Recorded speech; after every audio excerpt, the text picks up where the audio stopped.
2, 1.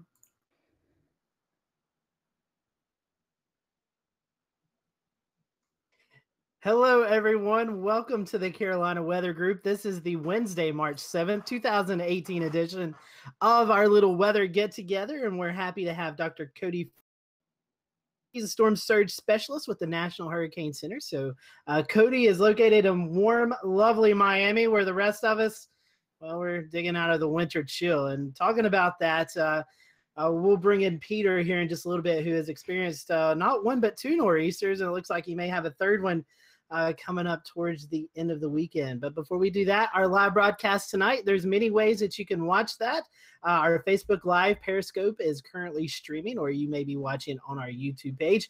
And if you're listening to the podcast maybe a few days from now, thank you for doing that. And we'll let our guest at the end of the show give out information how you can reach them there at the National Hurricane Center and the Storm Surge Unit. I'll get it out here in just a second. So it's been like we said, an active week, especially for some of us here on the panel. So I'm going to toss it up to Peter, who's in South Jersey. Peter, I think you've had a little bit of everything, haven't you, in the past couple of days? It has been absolutely insane here. That's all I could say. 2 nor'easters within 1 week. I don't know if that's ever happened. That's just insane. But we did have a pretty bad storm. I'm sure you all heard about that last Friday.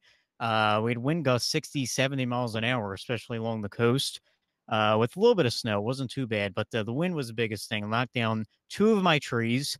So that tells you how bad it was. But today we had another nor'easter. The snow was worse this time. And let me do some pictures here. Why not? So you can all join in on my horrible experience today. Did give me a day off, so that is a plus. But yeah, we had some whiteout conditions today. This morning, it's actually a whole mix of everything. Every minute I was looking out the window, it was something different, from mixing to rain to snow. It was going back and forth. But all afternoon we had thunder, lightning, heavy snow, whiteout conditions. It was just terrible. So this was the backyard. You could see winter wonderland pretty much. And this was also a little video here of when we had one of the most intense snow bands come through. It was pretty bad driving around today, so kind of just changed quick, the weather conditions. So it was fun, and now we're going to be looking at another one possibly on Monday. So I guess 3 times the charm, huh? Maybe I'll get another day off. So we'll see. But yeah, I can't wait for the winter to be over. They say all things come in 3, and so there you go. Yes, that's right. We'll pop that one off. I'll bring in Eric next. Eric's in the Memphis, Tennessee area. Eric, you as well have had a little bit of active weather with lots of rain and some flooding in your area. Yes, we have. We finished the month of February with almost 13.5 inches of rain for the month, which broke the old February record by a couple of inches. We're glad to put February behind us and move into March, but that does leave behind quite a bit of water. Especially down the Mississippi. This is normal springtime flood season, but this morning we cracked into the top 10 crests on the Mississippi River here at Memphis and into the top 10. So it is about 6 feet above flood stage, a lot of backwater flooding into some of the tributaries and stuff, but fortunately not a lot of houses that are threatened or businesses or anything. So we're thankful for that and just ready to have a few dry days between the normal springtime rains and fronts that we start getting at this time of year. Yeah, I was going to say, I was in your area this past week, and just crazy how much flooding in the Memphis area. And then as you went into Arkansas, it was even worse. So hopefully you guys can dry out here soon and get some nice sunny weather. And let's go down to the great state of Texas. We'll bring in Ashley tonight. Ashley, how's things in your area? Doing great. I don't have too much to report. We're looking at 60s, 70s, and then maybe even 80s on Saturday. We're going to get a little bit of moisture, so we might have some slight rain or thunderstorm chances this weekend, but really nothing any tragic at all. I'm just excited about the warmth, and I'm ready for storm season. So let's all throw our tomatoes at once at Ashley right now. Yeah, don't rub it in, okay? No fun. Thank you, Ashley. Let's bring in our Carolina people, and we'll start off in the Raleigh area. Jordan, you are anticipating some good weather, but also anticipating that Carolina game coming up soon, right? You bet I am. ACC tournament time. Yeah, I mean, after a ridiculously warm February, we're kind of back in the winter pattern again. We've had a couple of cold air damming events in the past week that have been pretty miserable to live through, but it's something we deal with here in the Carolinas pretty frequently. But the other big thing is, let's see, the end of last week going into the weekend, we had a pretty severe windstorm associated with the nor'easter developing off the coast. We had 40 to 50 mile per hour wind gust here in the Triangle. One tree actually fell across Franklin Street in Chapel Hill, down some power lines, and basically the Southeast Regional Climate Center office where I work, it was shut down for the day. So I actually had to go work on campus at the library for most of the day. So that was not too fun. I couldn't access any of my office files, but all is back to normal this week. I know we were tweeting earlier. I hate you didn't get the rest of the day off. That's what they should have done, right? I know, right? The joy of being a state employee. That's right. Well, let's go down I-85 just a little bit. We'll bring in James Brierton. James, you and I are pretty close together in the Charlotte metro area.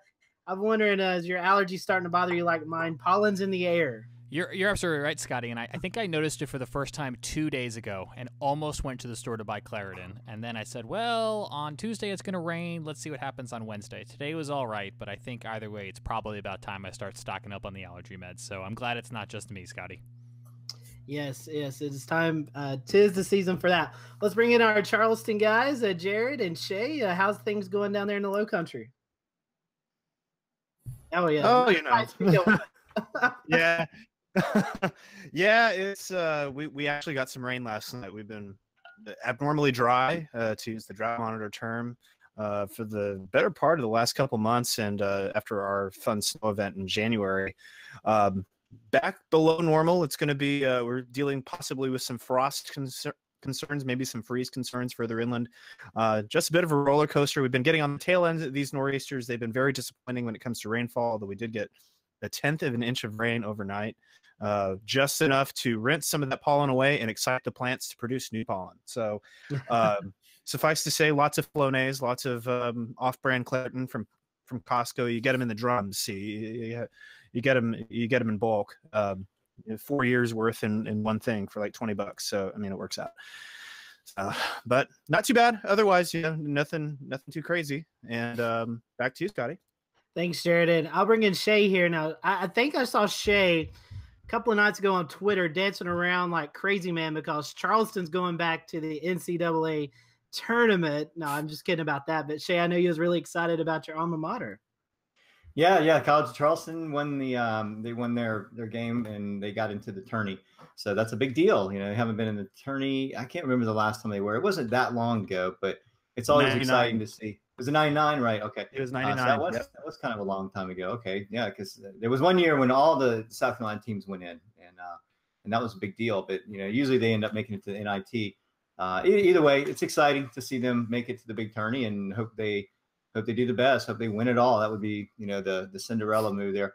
But yeah, to supplement what Jaron was saying, we've had some fairly mild weather here, not quite enough rain as we would like with all the pollen. I mean, it looked like droves of paint on the ground. The yellow paint is how with the way that the rain sort of puddled everything together. So going out this morning, I was like, wow, that was a lot of pollen. But one thing to note is that our sea surface temperatures, we had some record warmth last week, and our sea surface temperatures has come up it got up to about 64 degrees and went back down to about 59 to 60. But that did allow for the sea breeze circulations to really crank up along the coast. We had a couple of days. We had backdoor sea breeze oscillations. We had sea breeze circulations from the south.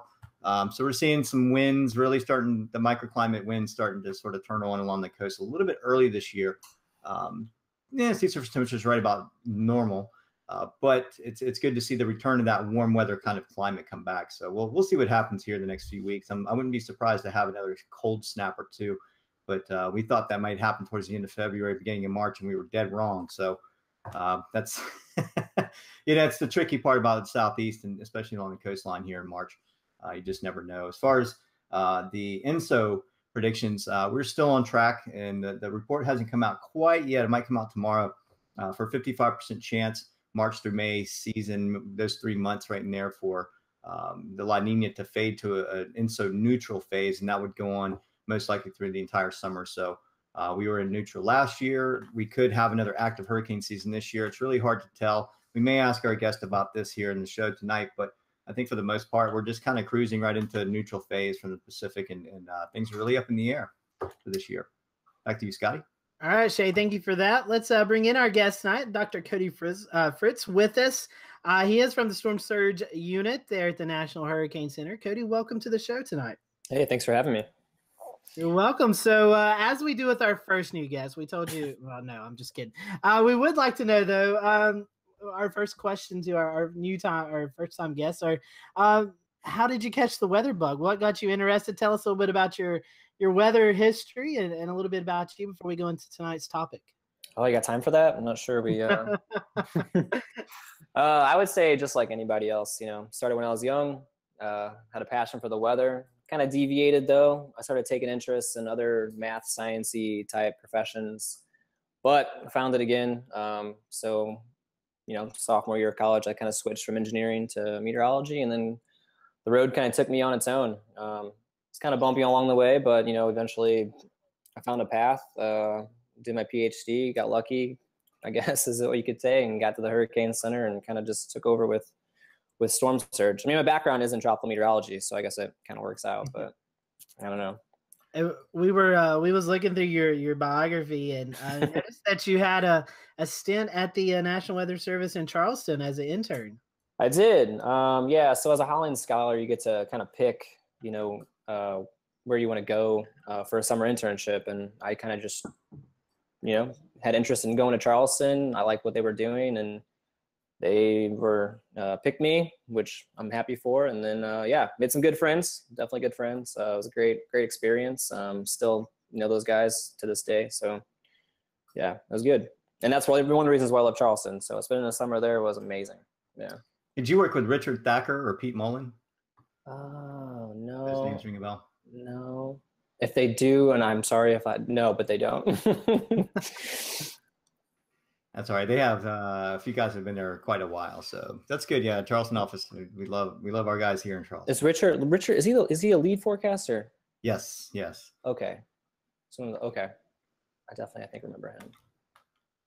But I worked a lot with Steve Taylor, and call him John Q. But he's no longer there. I think he moved to Columbia. And I was good friends with the Sioux, the former Sioux, Frank Alsheimer. Mm-hmm. So those guys, yeah. Great crew. Yeah, definitely great crew. Yeah, enjoyed it. In fact, speaking of which, real quick mention about that while we're on it is they are starting their Riptide currents forecasting March 15th. So that may coincide with what your studies are with the Storm Surge Unit. But that's when they're officially starting the season this year, 15th. Oh, okay. Well, Cody, let's talk a little bit about the Storm Surge Unit. You guys are there in the National Hurricane Center. Kind of give our listeners who may not know before we do that, let's do this. Okay. For our followers or listeners who may not understand or may not live at the coast, don't really know what Storm Surge is. Let's talk about Storm Surge first, and then kind of transition into what you guys do there at the office on any given day. Okay. Go ahead. Oh, sorry. You're fine. All right. Anyway, so I guess on any given day, we're kind of multidisciplinary. If you just to improve it, make it better, that kind of thing. And then outside of that, we spend a lot of time, especially right now, doing outreach, educational outreach, educating emergency managers on the products, what they mean, what it says, how to interpret it, that kind of thing. A lot of travel, more outreach, that kind of thing. So it's kind of like a little short. That's okay. And for our followers who may live in the Piedmont areas or in the mountains or whatever, don't really live around the coast. When you're forecasting, for storm surge, kind of explain to our viewers maybe what storm surge is, and then we can kind of get into some of the products that you guys issue during the tropic season. Yeah, so storm surge is simply the abnormal rise of water due to a hurricane or a tropical cyclone or that kind of thing. Any wind forcing water and pushing water towards the land. So any abnormal rise of water outside of the astronomical tide, we call that storm surge. And if you were to add the tide, we kind of call surge plus tide storm tide, if that makes any sense. So, and anywhere along the United States coastline and other coastal areas are pretty susceptible to storm surge. Okay, cool. Well, let's talk about what you guys do. I know last year you started a new product with issuing storm surge watches and warnings. Talk about maybe what the criteria is for those watches and warnings, and then maybe how you guys go about disseminating that information to the public. Yeah, so I can say for the first time this year, we issued the first ever storm surge watch warning. So we've kind of deviated from grouping watches and warnings with the wind. So we wanted to separate it because it's a different hazard. For a storm surge watch, we usually say that that's the possibility of life-threatening surge occurring in any given area that we've outlined. And that's usually issued about 48 hours before the hazard occurs. The storm surge warning is where we have or the danger of life-threatening storm surge within 36 hours of that hazard occurring. And generally how we disseminate that information is through, we can provide an interactive graphic kind of shows that. We also can send out information via, the weather service and that kind of thing. So.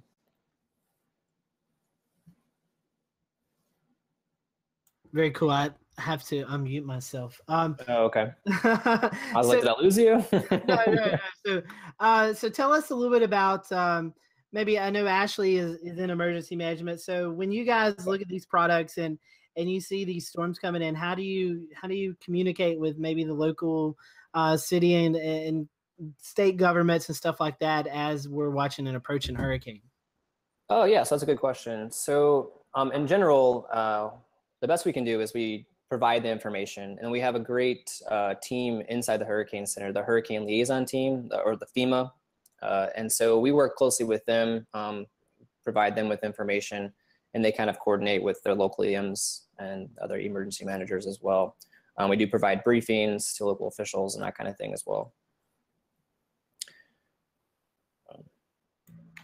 So I want to ask you about the interactive maps that you have, and usually whenever a hurricane, when we get a named storm or named tropical cyclone, these storm surge maps become available on your NHC sites per update, and they're active. And right now I'm going to share the screen. This is the ArcGIS viewer. This is an interactive map that's available.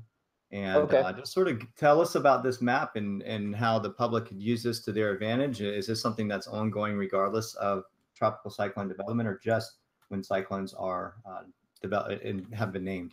Right. So this is our National Storm Surge Hazard Maps. Now these maps are available 24/7 all the time. And really what this information is showing you is it's showing you the risk potential, the vulnerability, given a certain category of storm. So for any given category, that's basically showing you the maximum amount of surge you can see, not only in value, but the extent. These are pre-computed maps, pre-computed composites that represent the maximum value of storm surge, both in value and extent for any given category of storm. And so as if you were to sequence through those category 1 through 5, you can see the differences in what, say, any given category 5 or any given category 4 can produce as far as surge is concerned. So these are mentioned just to inform the public, not only the public, but any local officials and media. And this is the risk potential, obviously, for any given storm. And so the values are color coded within 3-foot increments. Obviously, anything but greater than 9 feet is not, generally nobody cares. That's pretty significant. So I have a question about these maps. You guys are always great at making wonderful products, maps, graphics, and things like that. And I'm an emergency manager, but I'm not quite on the coast, so I don't look into this as much as other emergency managers do. But how do you ensure that emergency managers are able to see all of these great products that you guys are putting out? Because I know working with the emergency managers I work with, even if we're just looking at flood data or tornado data or anything like that, a lot of them just don't know this stuff is out there. And a lot of this stuff would really help with decision making. So how do you think that we can reach out better and show these products, or how are you guys doing that currently? No, that's a great question. So one of the big things that we do as part of our, education and outreach is that we actually do, we host during this, I would say in the off season, 3 weeks out of the year, we actually bring in local emergency managers to the Hurricane Center and kind of educate them on the products. I mean, granted, these products are new, so we've been trying to do a really as much as we can to inform them and educate them on these products, not only the products, but kind of what they mean and where they can find them. And not only do we do that in the Hurricane Center, but we actually go out, we travel across the country along coastal, areas that are affected by storm surge and do the same thing. We teach them everything we can about storm surge, the forecasting, what it is, what the products are, both in real time and that kind of thing, to kind of give them the best available information that we can, to inform them best we can about what it is they're seeing and how best they can use it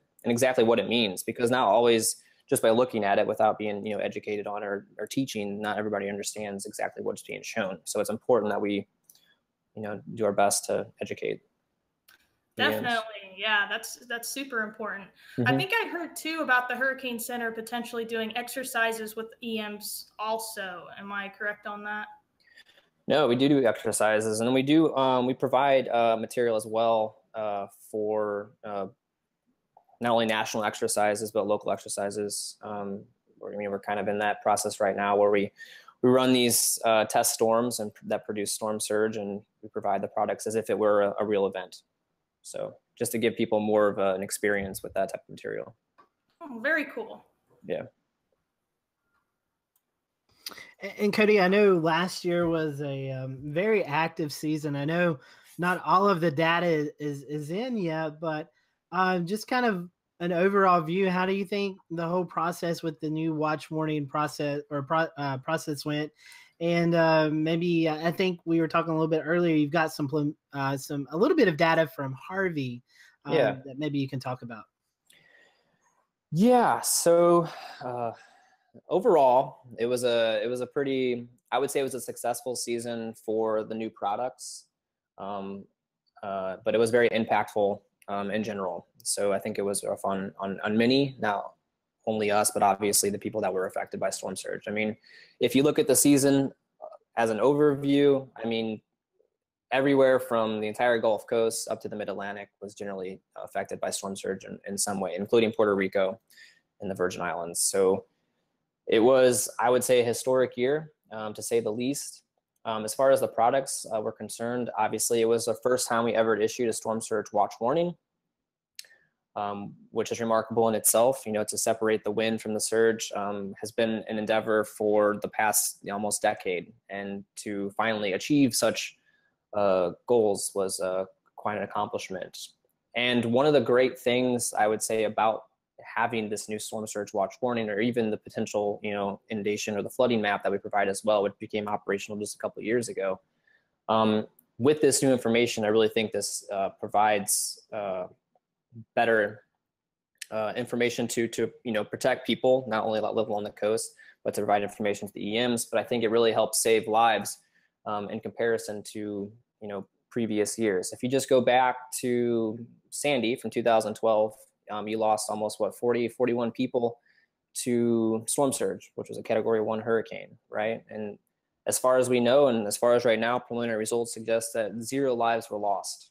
And we had 3 major hurricanes, right, just this year, in addition to Hurricane Nate, which produced quite an extensive amount of storm surge, even though it was a Category 1. And to have no deaths, I think that's quite remarkable.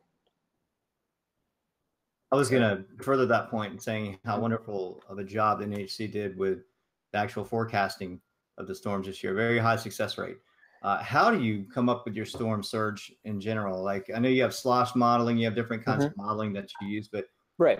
Say somebody says, okay, here's the storm. This is a Category 5. Is Miami going to be underwater or what? I mean, how do you come up with the numbers that you do? So there's a lot of research done on this. When it comes to forecasting storm surge, we like to deviate from this whole deterministic approach and side more on the uncertainty. So that's why we use what we call probabilistic storm surge, or P-surge for short. We really need to account for the risk potential, and that means accounting for the uncertainty. In order to do that, we have to account for various changes in, say, the radius and maximum winds of the hurricane, which basically we accommodate for its size. We take into account the bathymetry, and the shape of the coastline, which differs obviously all along the United States. In addition to that, the speed not only how fast the storm is moving, but basically its direction as well. All those things are accounted for, and we can, from that information, we can create what we call as probabilities, or create a probabilistic storm surge values. So it kind of gives us the risk potential for any given location along the coastline. What would be a near worst case scenario surge amount or surge value for a given area. So I pointed out the flooding map, the inundation graphic that you see that kind of accommodates or kind of coincides with the storm surge watch warning. So that map, so this is P-surge, what you're showing here. We can take that information, post-process it, and kind of put it onto a nicer, high resolution map in which we actually account for the ground as well, so the height of the ground. So we can give you the storm surge values above ground. I don't know if you have an example of that as well, but that would be the potential flooding map. Anyway, so what we typically show is a near worst case scenario value. So these point probabilities, we show the 10% exceedance. And those values generally mean that there's a 1 in 10 chance of the values that are being shown being exceeded, or a 90% chance, if you want to look at it a different way, 90% chance of it being that value or less. And so this is really meant to be a tool to kind of protect against that uncertainty that might exist. Yeah, and just to add to that,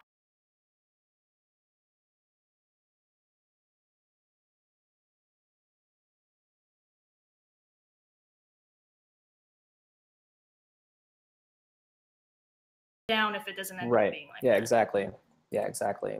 You know, and I think there were situations this year where it worked, and if you think about Hurricane Irma, I think that was a good example of how, I mean, granted, there was the forecast was a bit large, but if you take into account that track shift to the east, the eroding eye wall on the west side, some of the surge values didn't materialize. But I mean, they did see up to 10 feet anyway on the forecast, even though it was a little bit higher than that. I mean, there were several reasons for that. The idea is that you just can't account for a deterministic track, because there's so many variables that affect the value or the height of the storm surge that you really have to accommodate or account for that uncertainty. So yeah, I wanted to go ahead, Eric. Go ahead. I'm sorry. Yeah, Cody, I wanted to follow up on that, on the P-surge product, and also Ashley's question. So with these probabilistic forecasts, they're a little bit harder for people to kind of understand, you know, that you can't say, well, yes, it's going to do this, or no, it's not going to do that. Who is the kind of the target audience for those probabilistic products? Is it like the emergency managers that are trained a little more? Is it general public? And what was the feedback you got as far as did people understand what they were looking at, or were there a lot of questions, a lot of, you know, trying to figure out, explaining to people, you know, what they're looking at? Yeah, it's really meant to be a planning tool for local officials, EMs. In addition to the general public, I mean, we also, you know, the storm surge watch warning really helps to pronounce what is life-threatening, and that's really a tool for the general public. But I would also acknowledge that I think the general, in my short experience with that, I mean, we ran into a couple people down in Key West, and this graphic, you know, they looked at that and they saw the values, and it made them leave. So I do think the general public is aware of it and has used it for their benefit. But really, it's meant for a planning tool. We're showing near worst case scenario values, and so this is meant to show you, you know, not only the uncertainty, but what you kind of should plan for, if that makes sense. It does. Thanks. Yeah. So for our viewers out there, we have a really popular tool that's been used to share information is this. This is from the comment program. I'm just going to push play on this, and you know, feel free to comment on this, Cody, if you want to. It's a general model. Keep in mind that every storm is different, and every Category 3 storm may not be the same. But this is the general concept showing the surge in accordance to the wind speeds and the driving force of water, and then we have to factor in tides as well along the coastline. Would you like to comment about that a little bit? Yeah. So I do want to make one important point, that that you can't really associate the height of storm surge with a given category of storm, because there are so many different factors, like I said, that can affect the storm surge values. I mean, we've seen, for example, category 4 storms produce less storm surge than, say, category 1, just based on where they hit, how big the wind field is, and that kind of thing. I do want to say, I think there might be another comment graphic that I think is really interesting, is that if you look, I think there was a question earlier about, maybe it was before the show, but we talked about Miami and how the storm surge was not as much as you might expect, even though it was a very strong storm. Now, granted, Irma moved a bit southwest, but let's say Irma hit right into Miami. If you took that storm, ran it through Miami, the amount of surge you would get would not match if you ran that storm along the West Coast. And that's simply because of the slope of the bathymetry. So in Miami, you have a very narrow, sharp shelf. And in the Gulf Coast, which is more susceptible to storm surge, it's very gradual, right? Wide. And so in those cases, you can produce a lot more storm surge relative to, say, somewhere like Miami, or like a coastal area, for example, like Puerto Rico, an island country or island area like Puerto Rico or Virgin Islands. And Cody, I heard you mention a little bit ago, you guys went to Key West. Do you guys go out after the hurricane? I know like the local weather offices, they do damage surveys for hurricanes and tornadoes. Do you guys go out to some of the sites where the hurricanes or the storm surge has been so major, and kind of evaluate and see how close you were with your predictions? Yeah, we do work with other partners in doing that. In the case of Irma, we did make a trip down there to verify some high water marks, to see, to get an idea of how high the water got in certain areas. So I can say yes, but we also have other partners that help us with that too. Gotcha. All right. Well, I know it's about 8:50, so we've got a couple more minutes here. As we look, I guess, into next year, from what you guys learned here, do you see any kind of retooling, or do you think everything was set from this year as we go into this upcoming tropical season year? Do you think things will go like they did last year, or have you learned some things that you can implement to this year?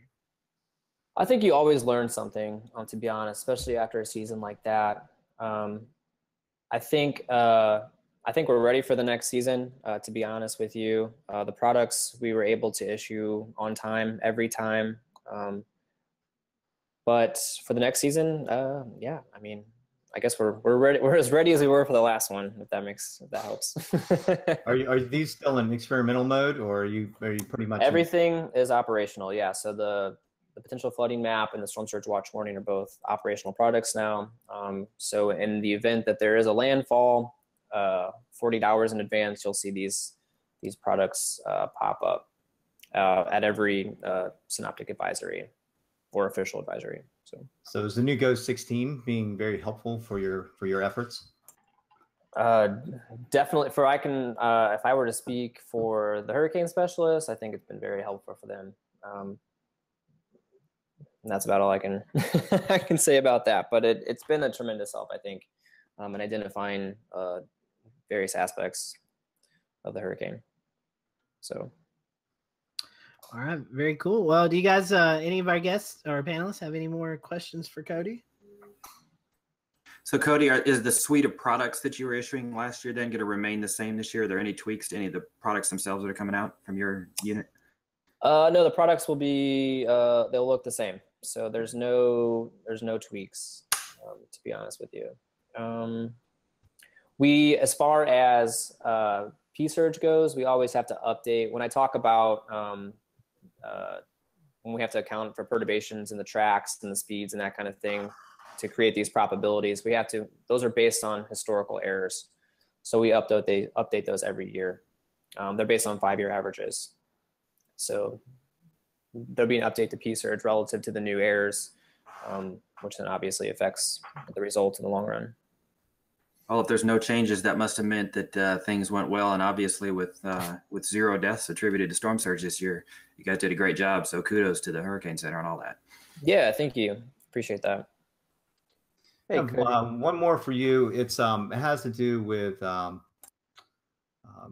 basically the not so much the storm surge project, but sea level rise. How is that starting to be a factor in what you're doing with your products? I mean, you have to account for, like I said earlier, with tides, but now we're starting to see some of these spring tides, these perigean spring tides that are getting higher and higher as time goes on. It's becoming more of a nuisance problem for the coastlines, especially in the southeast and your neck of the woods in Miami. Yeah. So when it comes to sea level rise, the idea is if you were to take, let's say, a storm now, and then you raise the sea level, a few centimeters, if you will, or a foot along, whatever the projections are, that obviously makes the situation extremely, much worse than it would, now versus later, right? So when it comes to storm surge and storm surge forecasting, it's simply, if you raise the reference point, raise the water level, you're going to affect more areas much worse than you did before. That's it, simply put. Interesting. So I'm assuming NOAA Digital Coast is an important component to what you do. Maybe some of their fine tuning high resolution areas of the coastline, or is that something that you don't really get into? So we are always upgrading or updating the basins. So I don't know if you have that to show either, but we have various slosh grids that go around the coastline. I would say about 30 plus of them, and we are updating those every few years with new digital elevation data. So all that new information gets input into the model. Hey, Cody, quick question. I know Hurricane Irma last year produced just torrential storm surge in the Jacksonville, Florida area.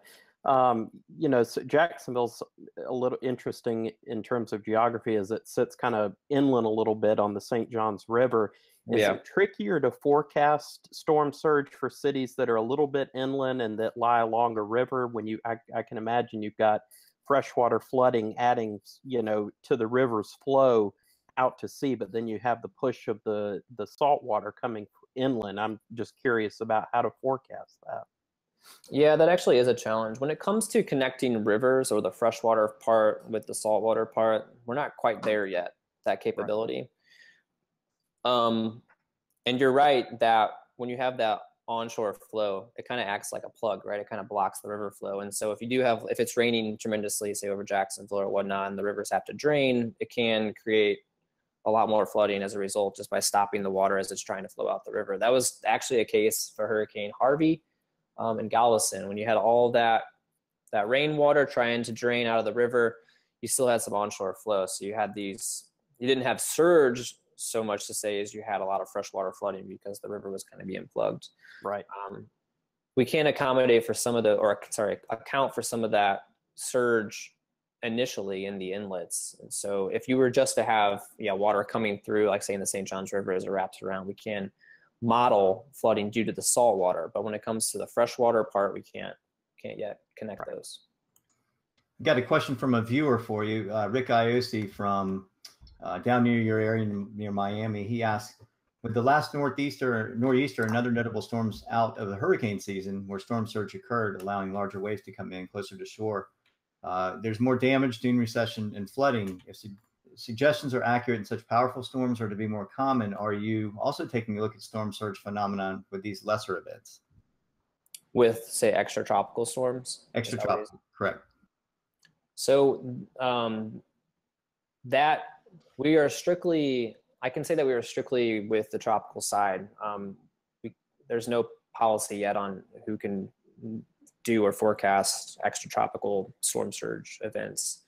So as far as right now, the policy is strictly written for us to concentrate mainly on tropical. So not that we're not aware of it, but yeah. No, it's good. I mean, I know they're being tracked with some of the other models, the slosh. We do have extratropical storm surge model. These things are being tracked. So yeah, we do have other models to model that type of event. As far as obviously the Hurricane Center doesn't provide any forecasts, but local offices do provide coastal advisories or coastal warnings as a result. So All right. I think Jared had one more. Yeah, what is your coordination like with the local offices when you're determining where you're going to set up this storm surge water warning, putting it into the grids and everything? How do you rely on their local expertise to help you determine the best placement for those? That's a really good question, actually. I'm glad you asked that. So when it comes to the storm surge watch warning, one of the really cool things about this product is that when we provide our forecast, we'll actually send our best guess to the local offices. And we will coordinate back and forth, and they will kind of give us their local expertise, and they might change where we put the watch or the warning just a little bit based on how they are familiar with, say, a river inlet or that kind of thing. And then they'll pass that information back to us. And then once we've kind of agreed and finished our coordination, we'll then officially send that out to the country. So there's a lot of coordination when it comes to the storm surge watch warning. All right. Well, I think that's about all the questions. Cody, we're about to 9 o'clock. And for our followers who are watching tonight, maybe those who are following along on it, watching later on, or even listening to the podcast a little bit later on, how can folks get in touch with, or maybe not even get in touch, but follow your products there at the Storm Surge unit? Yeah. So, I mean, if you wanted to contact the Hurricane Center, we have an official email address that you can write to. Do I need to say? I don't know how you can write that down or what. But anyway, it's on.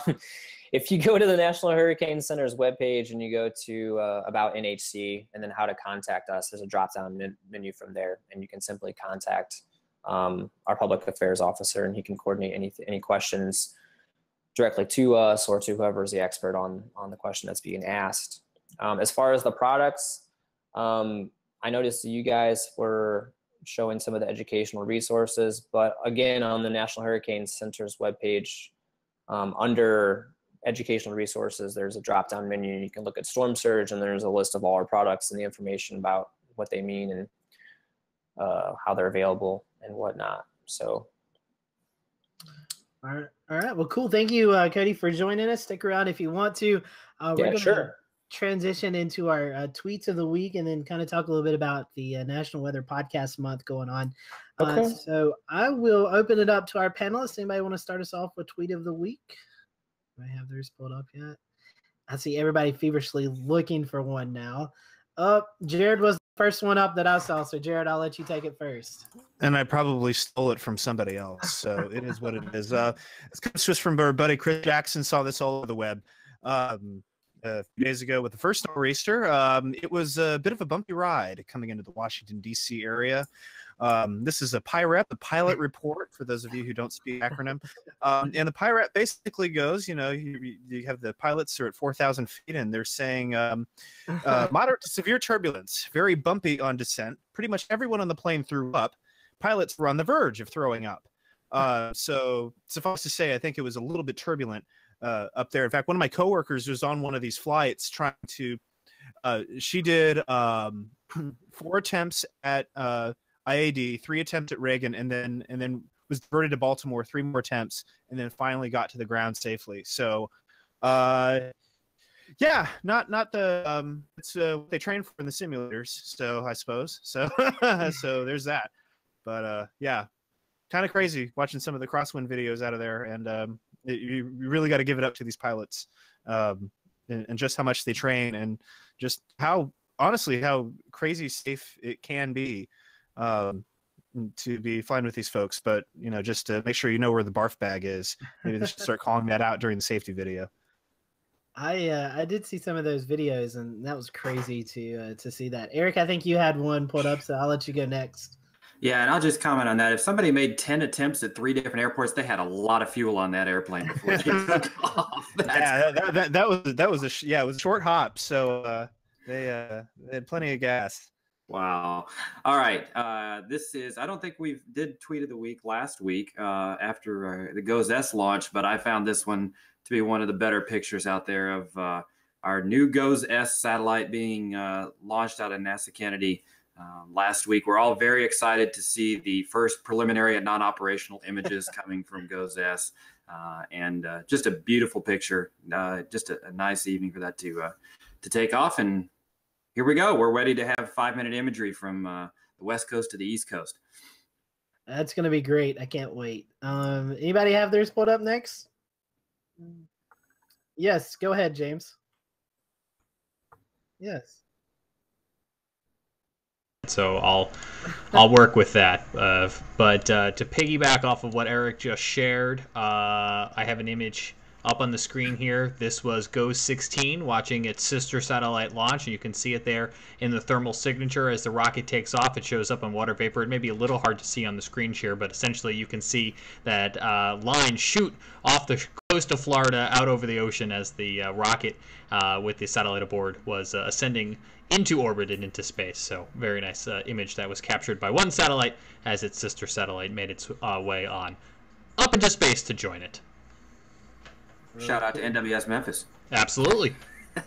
And you know what? I had this tweet on standby because, as Jared speculated, he stole the tweet I was going to use. So it's okay. It's all good. All right, Ashley, I see you have one up. Go ahead. All right. I wanted to follow up with the GOES 16 data because we keep talking about this amazing GOES 16. So Brendan was kind enough to share more of that dust storm, smoke, and fire imagery that we're seeing, and I'm so excited about. I pulled up this link, and I actually centered it over Texas and Arkansas this afternoon. And yes, you could find those fires really easily. And I pulled in some of my new firefighter coworkers, and I was showing them, and they are beyond excited. They're like, wow, we have this access to this data. Like, did you buy it? I was like, no, this is just weather data. And I can't wait to work with NWS and also do some observations on my own and see if we can't make this beneficial in fire response, especially when we move into wildfire season. Really cool. Really cool. I'm going to go because I'm going to break the GOES satellite love that we're giving out tonight. This is from actually the Weather Channel. This was, we think of spring as snowstorms, but there was actually a Category 2 hurricane that struck the Caribbean back in 1908, March 6, 1908. This was a hurricane that struck the area. So that's my tweet of the week. All right. Who wants to go next? I'll go ahead. All right, Shay. This isn't. I did put this out to a tweet, but I wanted to get it onto a bigger screen. And this is the more GOES, right? I mean, we're just excited about GOES, and the new GOES S is going to come. Preliminary data will be available in about 1.5 months or 2 months.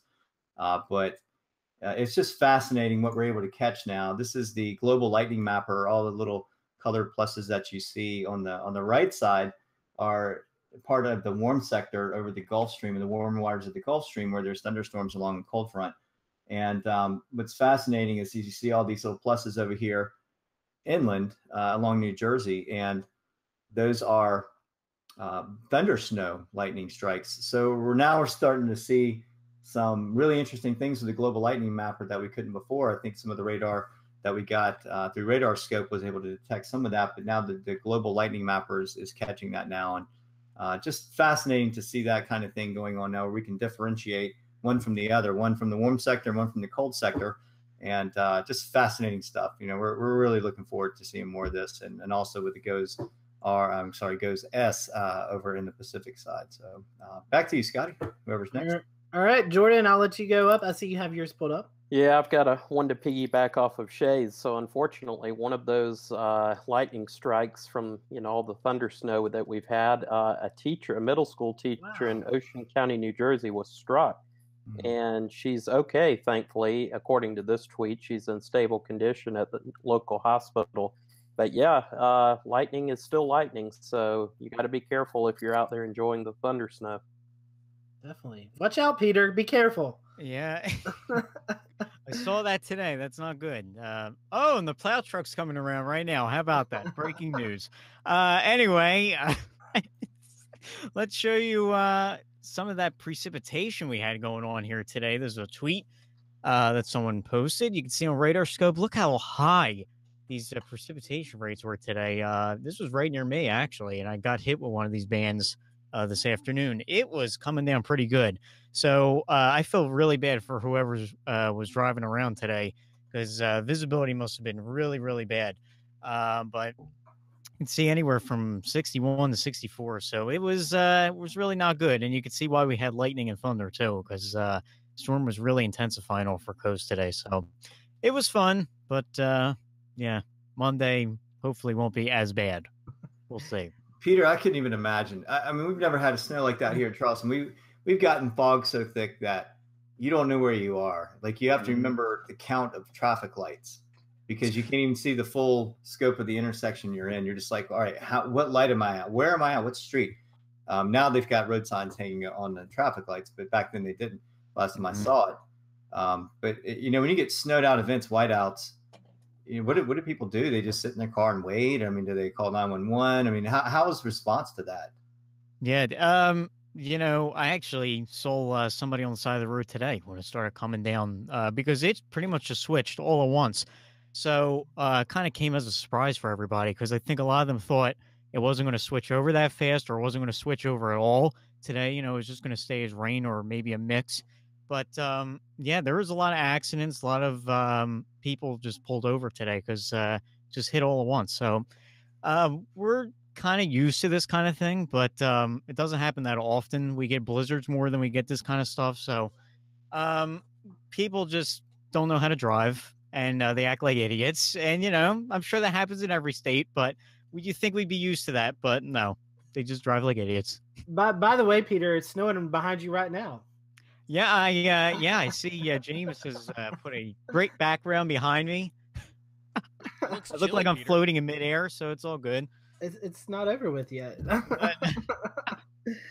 Oh, goodness. And seriously, though, we were talking about the wind. One other thing I want to share before we get to the National Weather Podcast Month. I don't know if we shared this. I know Jordan did over the weekend on his personal page, but this was last week at Grandfather Mountain. 102 mile per hour wind gusts was registered on top of Grandfather Mountain over the weekend during the first nor'easter. So I did want to talk about that just briefly because that is just crazy to see that amount of wind going on. But as we do that, we are going to wrap up the show. This is National Weather Podcast Month, and we'd love for you guys to follow along with us. You can go to weatherpodcastmonth.com, and there's a cool website up there. In fact, if you guys want me to, I'll share that where everybody can see it. Can you guys? Nope, you can't see it.